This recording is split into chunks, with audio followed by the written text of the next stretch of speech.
Sources tell CNN that more than 700 U.S. Marines have been mobilized to respond to protests in Los Angeles, some of which turned violent over the weekend. One county official called last night, quote, probably one of the most volatile nights in the city's recent history. Police declared all of downtown Los Angeles, an area of about 5 square miles, an unlawful assembly area after a third night of protests turned violent. The Los Angeles police chief late last night saying, quote, this violence that I've seen is disgusting, unquote. Some of the protesters, or more accurately, rioters, shot commercial-grade fireworks at law enforcement officers. Others set self-driving cars on fire. CNN witnessed police using flashbangs and tear gas to disperse crowds. Police arrested 27 people just yesterday alone. All of this started on Friday. That's when Immigration and Customs Enforcement, or ICE, conducted workplace raids in L.A. The Department of Homeland Security said operations in L.A. last week resulted in the arrest of 118 undocumented immigrants, including 5 gang members and others with prior criminal histories of drug trafficking, assault, cruelty to children, domestic violence, robbery, and alien smuggling. The roots of this aggressive ICE activity last week may have been seen last month when top Trump aide Stephen Miller, sources tell CNN, demanded that immigration agents ramp up deportation efforts and seek to arrest 3,000 undocumented immigrants a day. 3,000, that's triple the number of daily arrests from the early days of Trump's term. In response to the ICE action in LA on Friday, some protesters began gathering outside the Metropolitan Detention Center. But as day turned to night, things got out of hand, not only downtown, but about 10 miles east in Paramount, California. Now, law enforcement says that protesters moved in on them and officers used flashbangs to disperse the crowd. The FBI's Los Angeles field office announced a $50,000 reward for information on a man that the LAPD says assaulted an officer and damaged property. Los Angeles Mayor Karen Bass said ICE gave city officials no warnings of these raids, which made it difficult, if not impossible, to plan for quelling any spontaneous protests. Then on Saturday, President Trump took the rare, major step of deploying the California National Guard despite the objections of the Democratic governor of California, Gavin Newsom. This was the first time a president called in the National Guard without a state's request or consent since Lyndon Johnson did it in 1965. President Trump yesterday told reporters that any violence against any law enforcement officers is unacceptable. I have a little statement. They say, they spit, we hit. And I told them, nobody's going to spit on our police officers. Nobody's going to spit on our military, which they do as a common thing. Trump offended there by the notion of spitting on police officers or military while protesting immigration enforcement. He says that's not okay.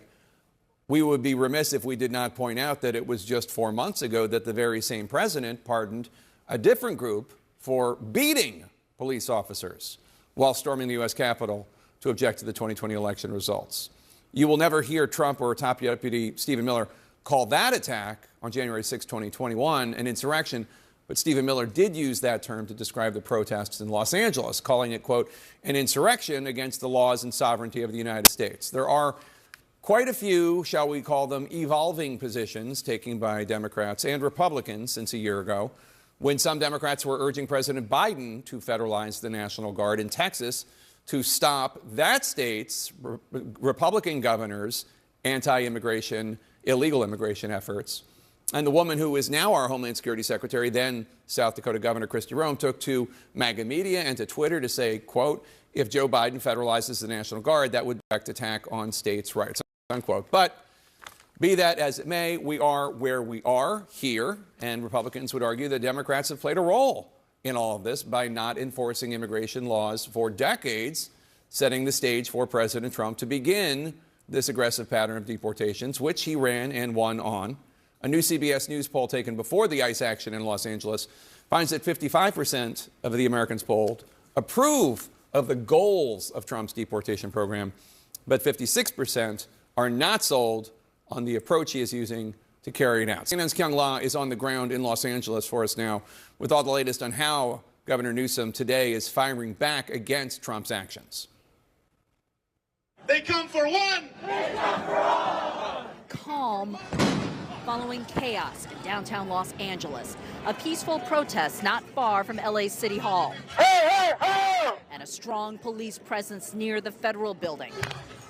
All of downtown has been declared an unlawful assembly area after hundreds of protesters took to the streets in this part of the city, clashing with local law enforcement and the National Guard. The protests sparked by local immigration raids like this one unfolding across Los Angeles. That's f***ed up, look. Witnesses too afraid to speak on camera watch and film as Immigration and Customs Enforcement arrested street vendors at gunpoint. Outside the LA Coliseum, the site of the Olympic Games that will be held here, some protesters violently pushing back against these raids on Sunday, burning cars, defacing buildings. National Guard troops fired back, blasting tear gas and pepper spray. Los Angeles Mayor Karen Bass blaming the unrest squarely on the Trump administration. If immigration raids had not happened here, we would not have the disorder that went on last night.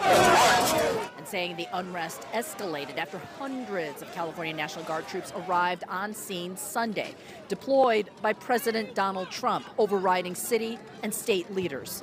California Governor Gavin Newsom saying in a post the president flamed the fires and illegally acted to federalize the National Guard. California's Attorney General added the state plans to file suit over the order to send in the troops. They did so without authorization from Governor Newsom and against the wishes of local law enforcement who were on the ground. It felt like fuel for a fire that was unnecessary. It was 100 people.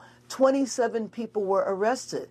There wasn't a reason for this. That is the concern.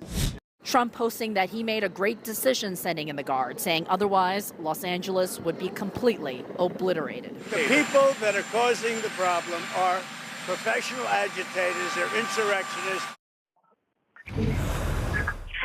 And what you're looking at live is this crowd. This is a new protest that has sprung up in just the last hour or so, and it is on the move in Los Angeles. We are in downtown Los Angeles. We're walking with this crowd. And something that I want to point out, Jake, is that this is a very different crowd than the one you just saw in my story. The group that you saw in my story was a union-led protest, a mix of people who are familiar faces in Los Angeles, union leaders, older people, families. This group that's on the walk, definitely not that. So the question will be is what is law enforcement going to do now as this group is starting to walk and move through Los Angeles, downtown Los Angeles, with a goal that I can't quite ascertain from the walk that we're looking at.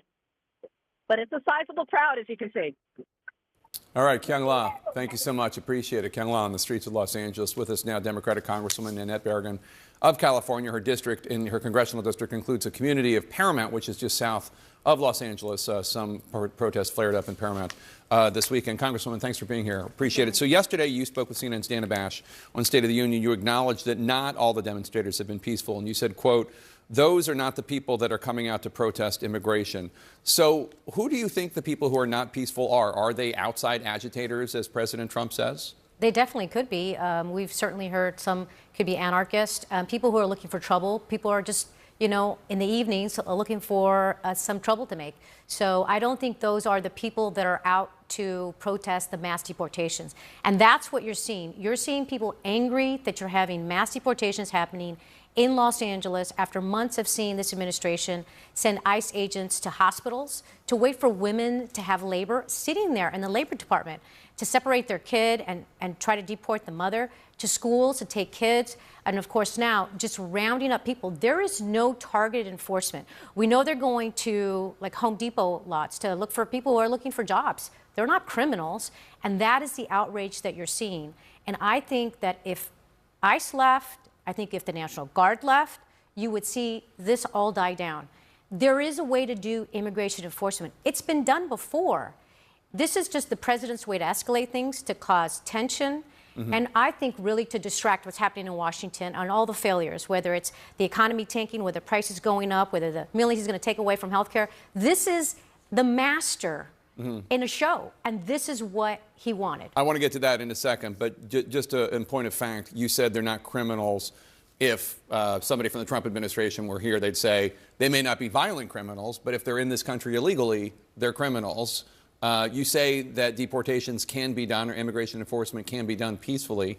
What's the way to do it peacefully if not raiding places where undocumented folks are? I mean, the position of the Trump administration would be if you're not in this country legally, you shouldn't be in this country. I mean, that's what they would argue. And this is a misconception that if you're in this country illegally, that you're a criminal, because it's a civil matter. It's not a criminal matter.